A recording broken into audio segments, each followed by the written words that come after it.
Vancouver and Toronto has always been an anomaly in the housing market, but after pandemic, we've seen growth across every province and every cities virtually in Canada. 40% of total GDP comes from real estate. More than 70% of people think that most of their wealth is associated with something regarding real estate. These numbers are just an estimate. What I believe is these numbers are higher than what I'm seeing. Do you think is that too much dependent on real estate as an asset class? Comment down below. A housing bubble happens when increase in price of real estate happens because of demand, fueled by demand, not by the economy. If you see the increase in prices and you see a lot of people making speculation that this is what the price will do in future, the price will go up, and with there is no logical reason behind it, that's when you know that it's a housing bubble. After 2008 financial crisis in United States, even Canada was affected by it, but it learned from their mistake. What it did, it made the rules for getting mortgages stricter, and it has stuck with it throughout. It's been like 13, 15 years since that happened, but Canada has still has one of the strictest mortgage rules in North America.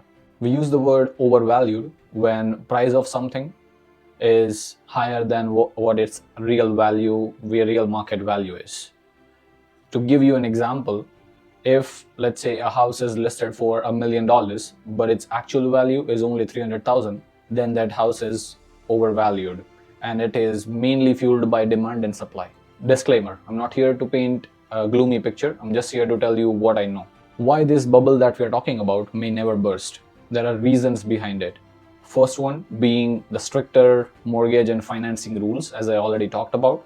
Other than that, when the most of the wealth of most of the people in the country is associated in one asset class, the government is gonna do everything in their power to not let anything happen to that. And the decision makers, it applies to decision makers as well. People who are making the decisions regarding the market, what will happen to the interest rates, what will happen to the economy, they are the ones. Their wealth is also associated in real estate. And lastly but not least, the reason that I think is the most important is we will never be able to catch up with the supply and demand rules, which means that the demand which we have right now, which we will have, we will never be able to catch up with that. Even if there is one of these factors at play, I don't think this bubble is ever gonna burst. Keep in mind, Canada, there isn't just one market, there are many. Different cities, neighborhoods, different asset classes, they're all considered a different market.